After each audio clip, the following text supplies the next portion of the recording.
dear viewers and listeners. Welcome to the latest episode of Extra Extra. It's all about whiskey. I remain your host, Jason Johnston Yellen. He remains Joshua Morrissey Hatton. Hello, Joshua Morrissey Hatton. How you doing, Jason Neil Patrick Harris Johnston Yellen? No idea if that's the correct way or not. So moving on past that. In Extra Extra, we bring a whiskey news story to the light of day, and we summarize it, we riff on it, we chat about it, we go back and forth, and we have a bit of fun. Today, we're actually going to be doing a little bit of house cleaning. Mm-hmm. So we've got a freshish story from the end of August. We have a couple of listener/viewer emails, and we have a little taste of something in our glass, a dram worth sharing, and we will cover that in due course. But first, Joshua, get into the meat of the matter. You have a news story that caught your attention. What's it about? And I think we're going to know why it caught your attention, but what's it about? Yeah, it's the summertime, and so news stories tend to be a bit scant, but there's something that you and I have been discussing now for 3 going on 4 years, and the situation is getting worse and worse and worse. And did I mention worse? But this article, which let me see, came out actually the 23rd of August. It's on the Spirits Business, which is it's a website that we reference quite often. They've got some good articles. Indeed. We're always looking at that. And we've mentioned this author's name as well, Nicola Carruthers. And the headline grabbed my attention because it seemed like the very first bit of good news when it comes to Cask investment.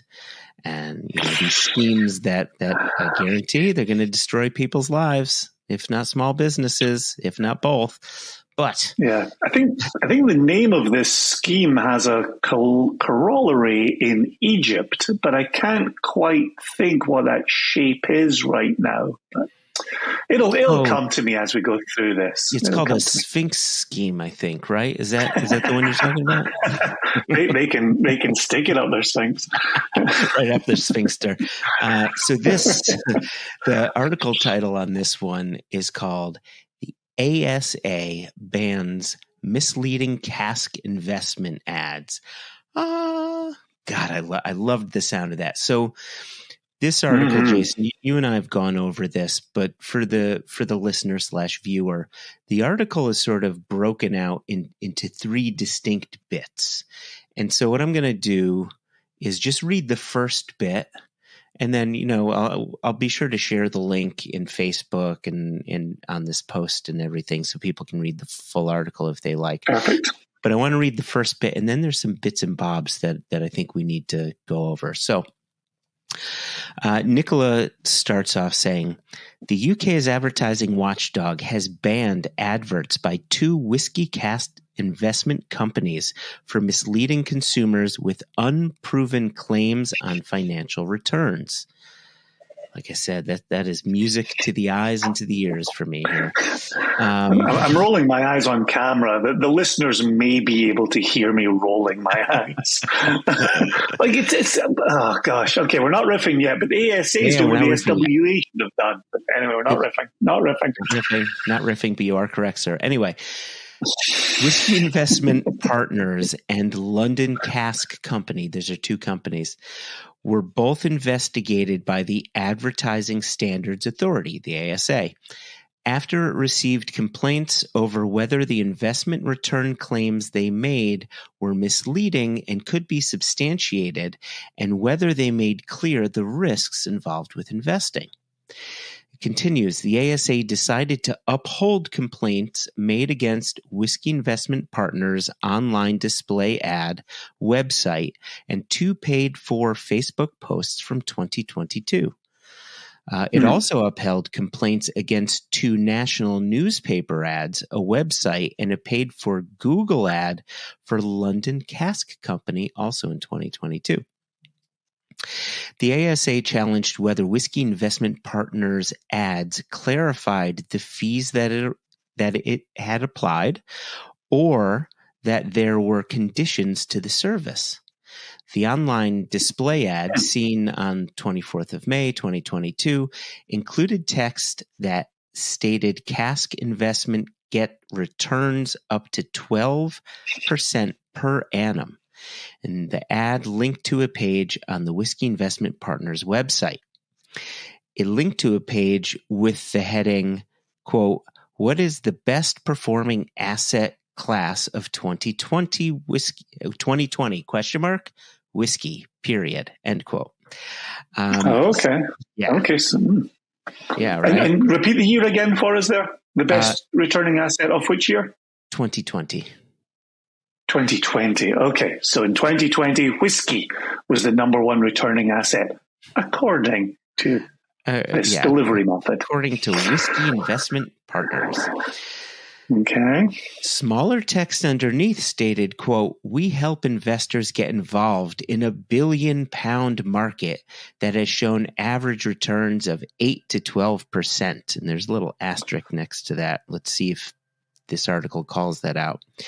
So 8 to 12% over the last couple of decades. And then there's a button to download a free guide after that quote. Okay. The article continues.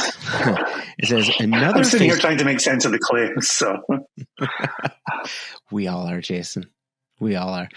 Another Facebook post featured text that says, quote, "Earn between 8 and 12% returns per annum after making a purchase with us," end quote. The ASA concluded consumers would understand the investment return claims to mean that they could expect to achieve a yearly return of up to 12% in the online ad and a return between 8 and 12% in the Facebook post. Whiskey Investment Partners also cited a case study on the page featuring a client, Roger Parfit, which is a name that we've brought up before. In a previous article, and it claims Roger Parfit, who allegedly retired early after his Scotch whiskey investment earned him £225, or the equivalent of $284,000, basically. Parfit had sold 2 casks of whiskey for £225,000, which he originally bought for £4,700 in 1994. Equating to annual returns of 16.5% and 11% for each cask, the ASA said. Sounds like you really want to say something. Why don't you just hold that? Hold that. I've just got just a hair more, and then we'll get to it. Okay. Go on. While Parfit sold the casks to Whiskey Investment Partners in 2021, he had originally purchased them from somewhere else. However, the ASA noted that the agreement between Parfit and the company said that in the 12 months after the purchase, Whiskey Investment Partners could promote the story, and Parfit had to reinvest some of the money to buy 2 new casks from the firm at a discounted rate. As such, the ASA said the price the company paid for the 2 casks may not have reflected what they were actually worth at the time, as the firm anticipated using the case study in its promotional activities. Final few sentences, and then I'm going to hand it to you. Furthermore, the ASA said that the case study indicated that, quote, "whiskey cask investment was therefore lucrative," end quote. And if a consumer purchased a cask and held their investment for a number of years, as Parfit did, then they could expect to make similar returns. Boom.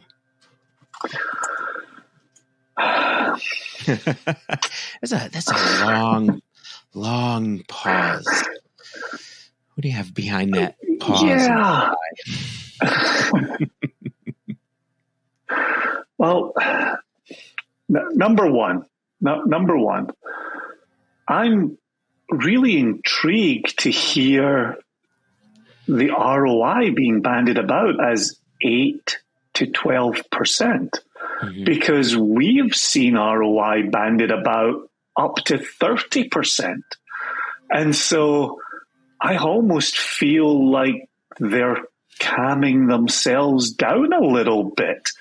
But then when you hear the Parfit case study, and Parfit goes from £4,700 to £225,000. Yeah, my guess is they are talking about an annual ROI that then turns into something gargantuan by the end of the investment. Correct. The problem remains with a case study. I love that they're using the term case study, right? I grew up, I sharpened my teeth on case studies. And so the fact that that's a case study is quite remarkable. But the fact is, you got to get in your Wayback Machine and go make your investment in 1994. You can't make your investment in 2023. Thank you so much. It's what an example to highlight back in 2022 to say, hey, 28 years ago, this guy did a thing and now he's getting the money. Okay. If you're a smart person, you're like, okay, so I got to wait 28 years. Now you could say, well, whiskey wasn't that hot back then. Now it's hot. And likely my return on investment is going to come to me sooner than that. But with that thought in mind, there's a quote that I want to highlight here, which is perfect, right? For everybody that thinks they can truncate the 28 years down to a much smaller number of years to maximize their profits in this magical whiskey investment scheme. The value of rare whiskey in the UK fell by 4% in the year to June 2023 as other luxury assets increased, according to Knight Frank's latest report. Yeah, there you go. Yep. Right? Your investment may go down as well as up. Yeah, but this Wayback Machine nonsense is, we could all go in the Wayback Machine and buy Apple stock. We could buy Google stock. We could buy, insert here. It doesn't make sense to look backwards. And if you buy Apple stock today, you're not getting rich tomorrow. You're not getting rich a year from now. You're going to spend your riches buying Apple stock. You're going to spend your riches spending $225,000 on whiskey casks. Yeah, it's crazy. And then on top of that, you look at so far. So I'm guessing to year June 2023, is that going June 2022 to June 2023, or is that covering the first 6 months of this year, January 2023 to June 2023? That's how I read it. That it is from the beginning of 2023 through till June, that they're doing biannual, studies on this, or. Well, and compound this, what else has been in the news this week is the economic slowdown in China, right? Like this grand sweeping Asia plan where anybody in Asia would buy any cask for any amount of money. Like, nope, that's if it hasn't already started coming to a halt, is now working on coming to a halt. Now, will that halt the next 6 months of this year? Will it be into next year? Will it hold on for another 3, 4, 5 years? Who knows? But that market is changing. And the fact that already we've got this little 6-month teaser about whiskey being down 4%. Yeah.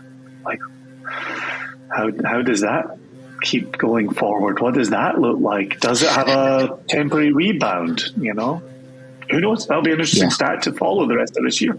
Yeah.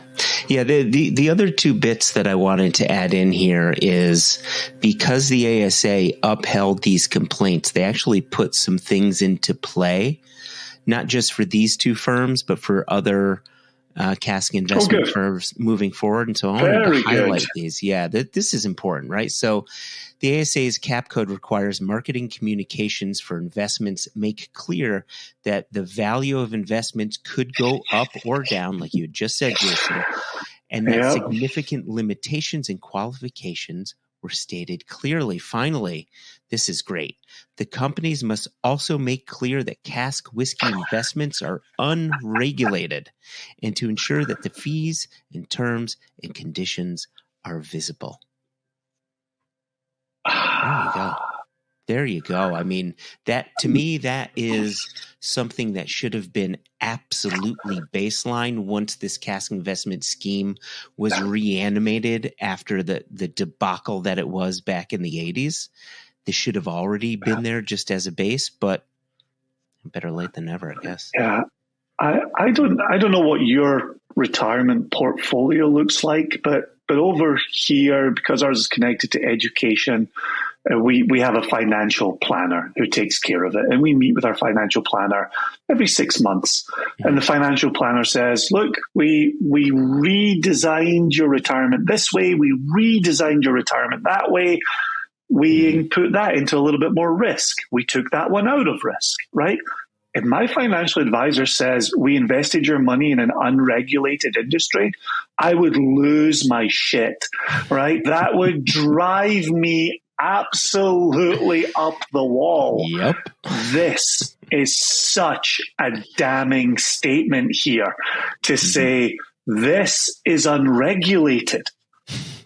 How does that work? Like, again, I have a financial planner. I don't need to be in financial markets day in and day out. It's not where my passion lies. It's not where my interests lie. How does it get to be unregulated? And please, any listener, any viewer who knows more about financial markets, please do let me know.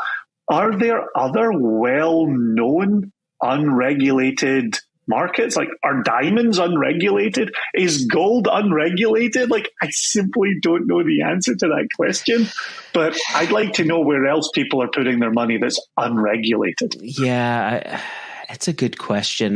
There is something about this, and I know we've got some emails that we want to get to, but something about this, even though there's not a direct correlation, or maybe this isn't the perfect metaphor, but this has me thinking about, you go into your grocery store and you look at prepackaged foods. I make my buying decisions, if I'm going to buy some creamer for coffee or whatever, I look at the expiration date. Imagine buying something that didn't have an expiration date. Imagine that just being unregulated. Like, there's nothing to tell you whether it's good or bad or whatever. Like, it's not the perfect metaphor, but I kind of feel there's a connection here. Yeah, an analogy, and it's not a perfect analogy. Thank you. Oh gosh, metaphor is a much more fancy word, so I wanted to throw it in there, even if it was wrong. Yeah. Even if it was wrong. No, analogy is good. No, analogy is a perfectly good word. Listen, we can get into this thing that's attached to best before dates as well, but I take your general comment about if the FDA wasn't looking over the shoulders of food manufacturers, we would have reason to be a little bit concerned here. Yeah. The fact, and again, we're back to our friends at the SWA who said, look, it's not our business. We're not in the cask management business. We're in the, well, I don't want to say what the SWA is in the business of, but clearly protecting the image. But again, I can't help but come back to my ongoing comment, which is, isn't this damaging the reputation of Scotch? Like, I don't understand why the SWA isn't looking at this through the same lens as a lot of us.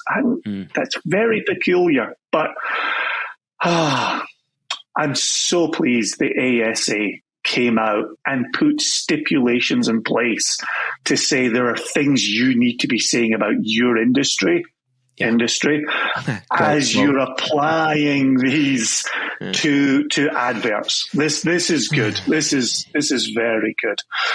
Oh, all right. That was excellent. I feel like a weight has been lifted, Joshua. Yeah, it feels. I feel just want to shake it out. But here's why I feel like a weight has been lifted, because some industry watchdog has come out and said what you and I, and we're not alone. There's other people, other walks have been saying very similar things. I'm not patting us solely on the back. It's just nice to hear an industry watchdog echo comments that have been made about this burgeoning enterprise that has the potential to take people for a lot of money. And as you and I have discussed in previous extras, that worries us to our very cores. There you go. Yep. Couldn't have said it better. All right. So good. Cheers. All right. Couple of quick emails coming in here. Florian Tausch, Tausch.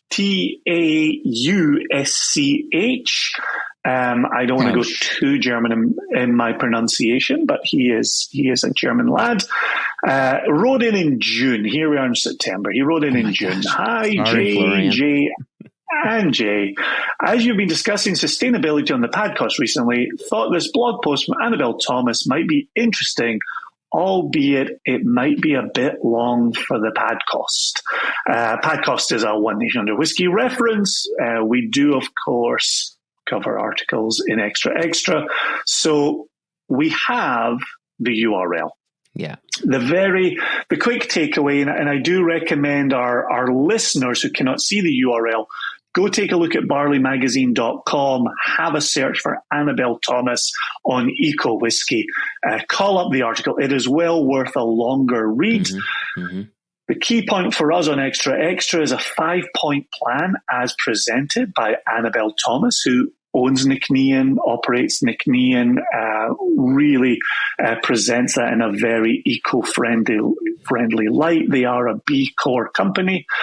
Her 5-point plan is, number 1, get on board with carbon accounting. Number 2, show more bottle when it comes to packaging. Be braver, right? Farm locally. Number 3, farm locally, make every grain count. Number 4, don't waste a drop or any of that draft. Draft, most famously, is when a whole lot of us roll our eyes on whiskey tours when they talk about happy cows. Draft has been used by agriculture for decades now, if not longer. I just don't have the receipts. When they talk about happy cows, it's wonderfully nutritious. There's not any alcohol in it. It's spent grains, right? That's what draft is. Spent grains. Yep. So bringing the sugars into solution so you can add fermentables.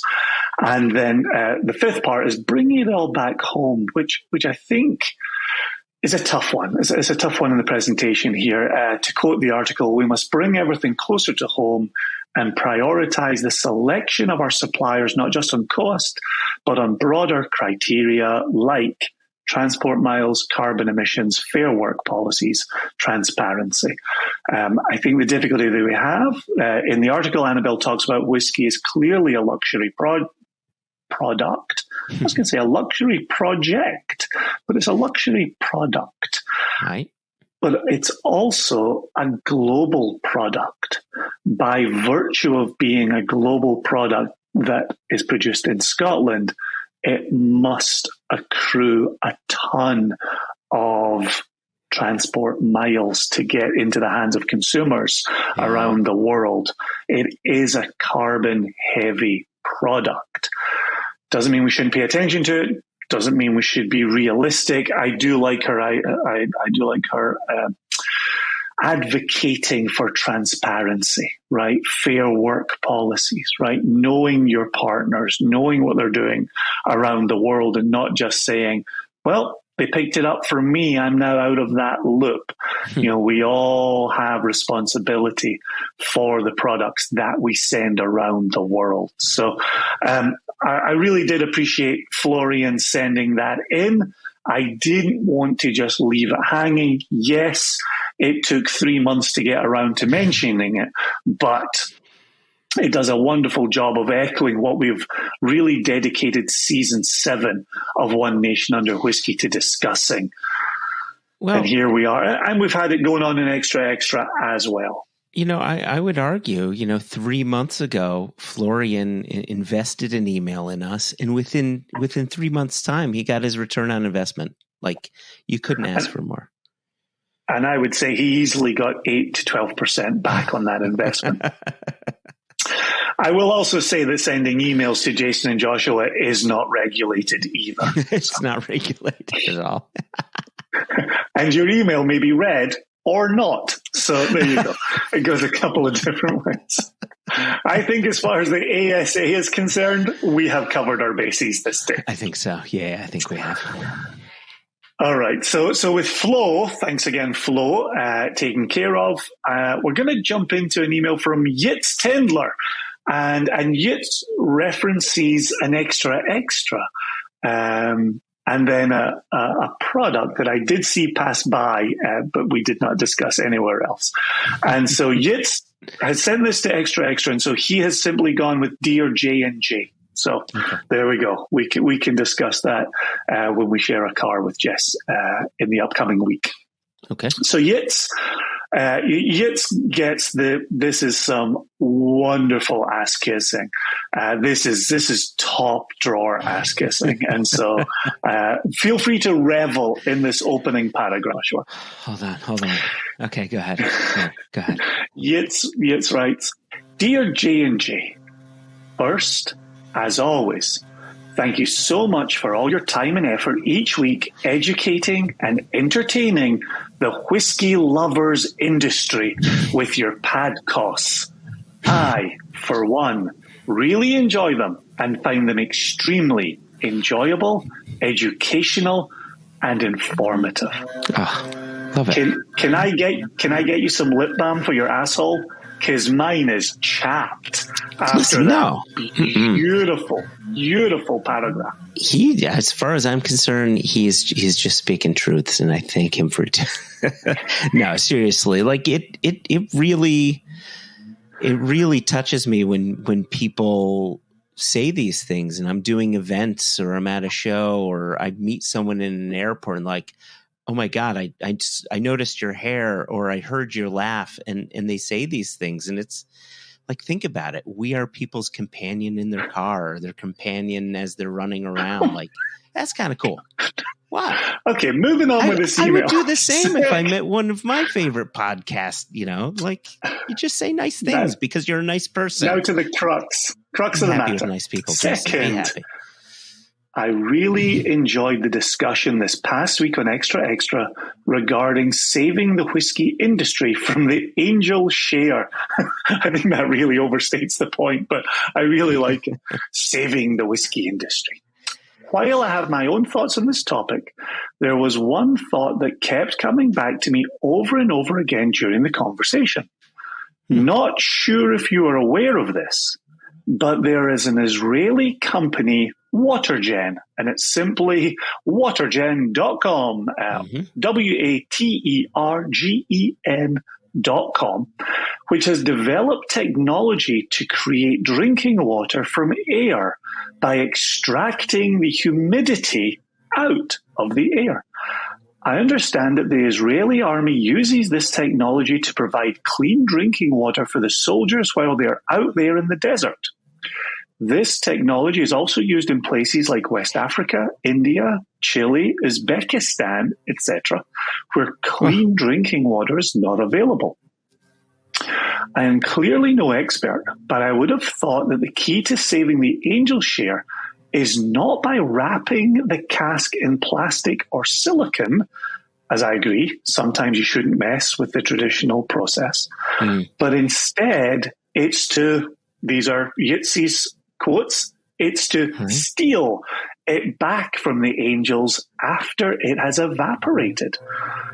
I've been accused in the past of being I tried to fix that on the fly and it didn't work.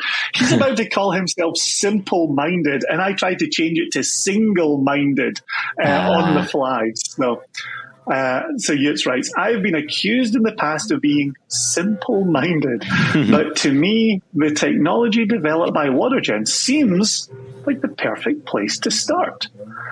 Okay, and then he gets out of here. And third, because everything has to come in threes, you're absolutely spot on about that, Vince. He says, and this is to Jason. We missed you this past week at Kiddish Fest. Was a great event and hope you can make it next year.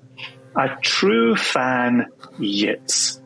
And he sent all of that from his iPhone. So kudos, Yitz, for spending, I don't know how much time typing that on the tiny keyboard and all the autocorrects that he must have fixed along the way. So power to you. So yeah, that obviously by anchoring it to Kiddish Fest, that email came in the end of June. But once again, the time was right to bring it up. So Joshua, did you see this product from Watergen go by? Did you see any of that news? And what do you think about applying this to the whiskey world? So I have heard of it, and I've heard it specifically for Israel and you know for the IDF there, but I hadn't heard that it's been used in other countries. As far as its application for stealing alcohol back from the angels, I don't know. Like, I just kind of want to let the angels have what they have. I want to let the blood, you know, the mold that's within the warehouses have their dinner. You know, I can definitely appreciate this. And there is that like Israeli sensibility of, here's a problem. We're Israelis. Right? We're going to figure this out, right? Oh, there's that, like, you know, necessity is the mother of invention. We've brought this up many times. Sometimes you just need to let certain things go, and to me, I think this is one where just like, let it go. Yeah, I've said it previously on One Nation Under Whiskey, but I once led an Israeli tour group around Scotland's distilleries. Yeah. And one of the chaps was an Israeli engineer. And as he walked around every distillery, like you could just see him just white knuckling it, and just kind of like his brow got more and more furrowed. And he kept saying things like, you know, it'll be more efficient if, and the response was always like, but we've always done it like this. He was like, but you don't have to keep doing it like this if you could be more efficient. And they were like, but we like the outcome. And he was like, you might still like the outcome. Like, he was just like, the aspect for me, and it has kind of a you know, that's a little something in common with what you said a moment ago about molecules. I think it's one thing to pull two hydrogen atoms and one oxygen, or two hydrogen molecules and one oxygen molecule out of the air and create H2O. Alcohol as a long chain molecule is much more than that. And so I would never say never, right? We have scientists working on all the things we can imagine, right? Could they ultimately pull alcohol long chain molecules from the air? Why not? Why not? Could that be the solution to the angel seer? Maybe. Who knows? Maybe it becomes a different product, right? Maybe. Listen, at the end of the day, it's a selfish endeavor, and I think all of those thinking caps should go into maybe being more efficient about capturing carbon from the air. See, right? It's a common misconception about science, is that there are finite scientists, right? We have great brains on carbon capture, right? Like, not all scientists work on the same thing day in and day out. No, you're not wrong. Yeah. Right. If scientists worked on that, the rest of science wouldn't fall apart. Right. So I'm go find it. I'm currently reading The Parrot and the Igloo, which is really worthwhile. The new Jimmy Buffett book. Geez, please raise your glasses to Jimmy Buffett. You talk about things coming in threes. My gosh, Paul McDonough, Headley Wright, and your man, Jimmy Buffett. Jimmy Buffett. Gosh, it's almost margarita time. So that talks about climate and scientists and who's working on what and who's bringing things to the fore. So the great line that was in there was that, whenever problems were presented, the scientists said, there we go, I will go off and investigate. And so to Yitz Tendler's point here, well, if you can pull H2O from the air, why can't you pull a long alcohol molecule from the air as well? So who knows? Let's see where it goes. Talking about long chain molecules. Yeah. What have we got in our glasses, Joshua? I have this in my glass because of you. So please take the floor. Yeah. So what we have in our glass, and this is old packaging, by the way. This was the McNair's Lumreek 21-year-old.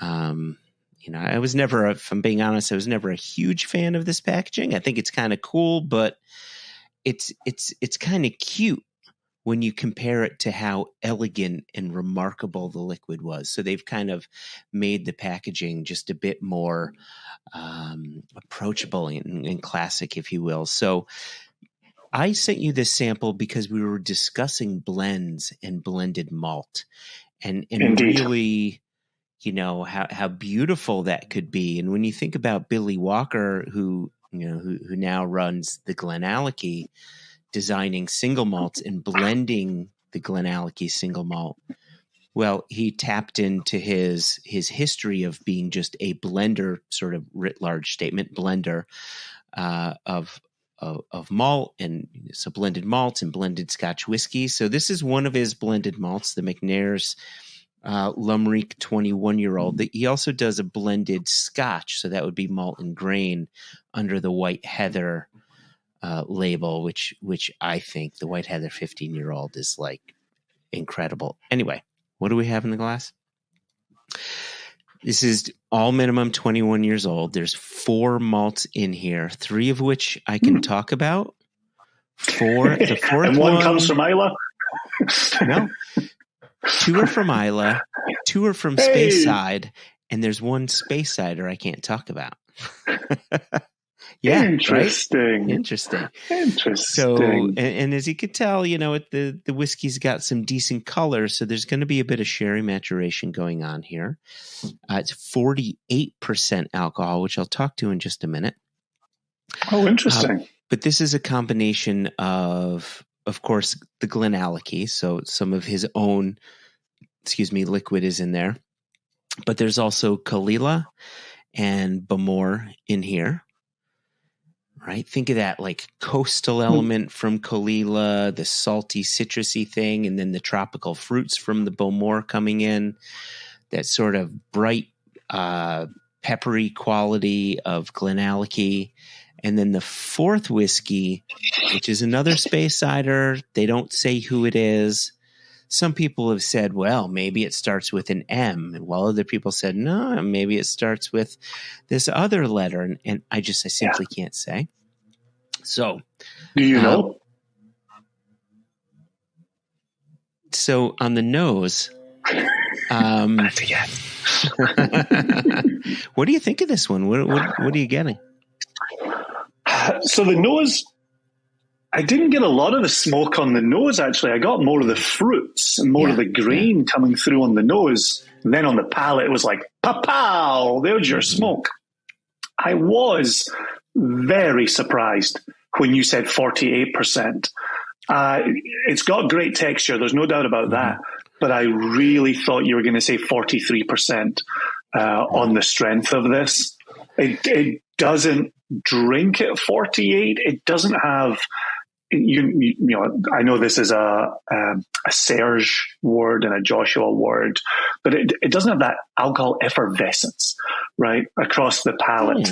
And it could be the smoke has got my attention on the palate.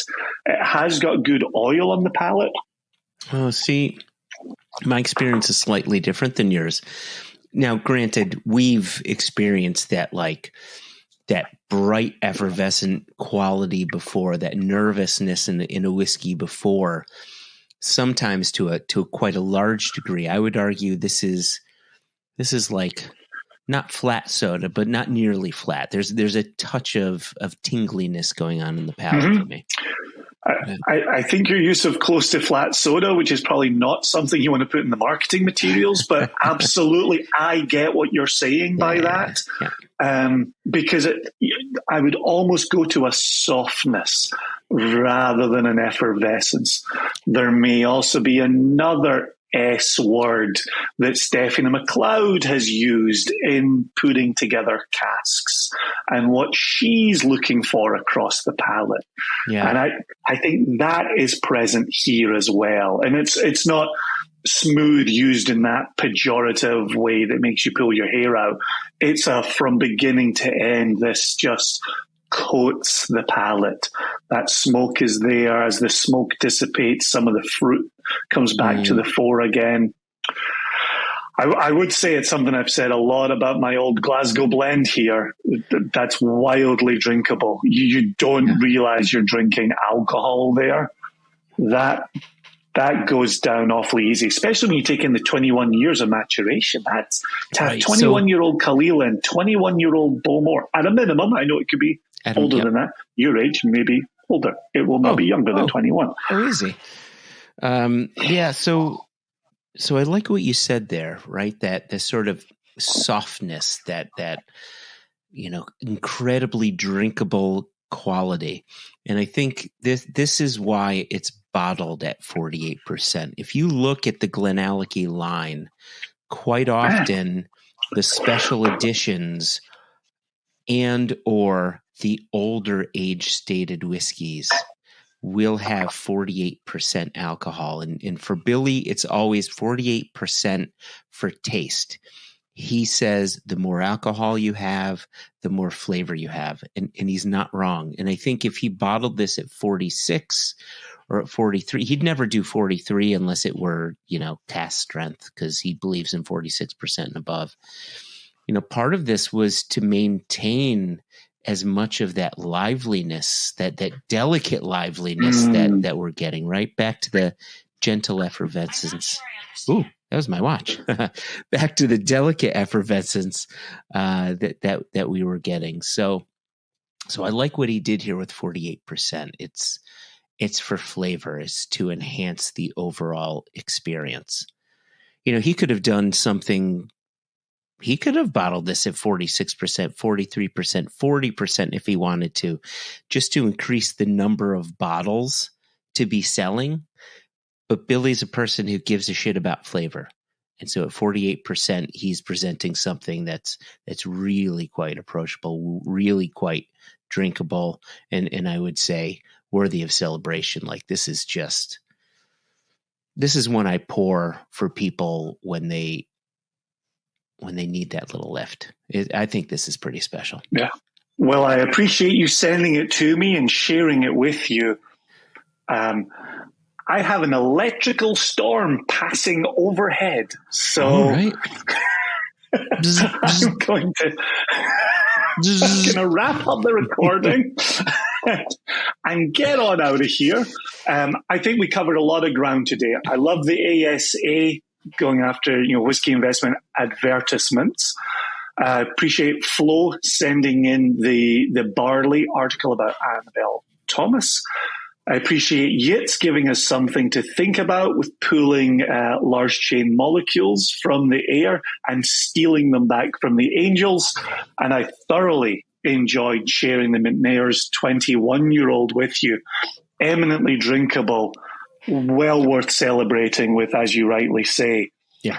And if anybody would like to be in the same boat as Flo and Yitz, I'm also thinking of Nick Frangipane, who did write in, inspired by an extra, and we covered it in One Nation Under Whiskey. If you want to drop us a note, info@singlecasknation.com or questions@onenationunderwhiskey.com. No E in whiskey. Joshua, any parting words? Any parting thoughts? Yeah, I got a question. If I were to give you this whole bottle to drink, what would you do? Oh my gosh. I would say to myself, Jason, please drink the whole bottle responsibly. That's exactly what I would say to myself. And then, while working my way through it, I would find a way to smash that subscribe button responsibly as well. Would you then TTB. Little TTB? You want to tickle that bell? Just to, so smash the subscribe button. And then there's the little bell. So you can be reminded of new episodes. Apparently you got to tickle that. I was going to say TTB, you know me. You done with TTB? Yeah, you know me. Beauty. Well, on that note, Jason. Before the electricity starts connecting between the ground and the clouds with Jason in between it, I'm going to say, Joshua, peace. Peace.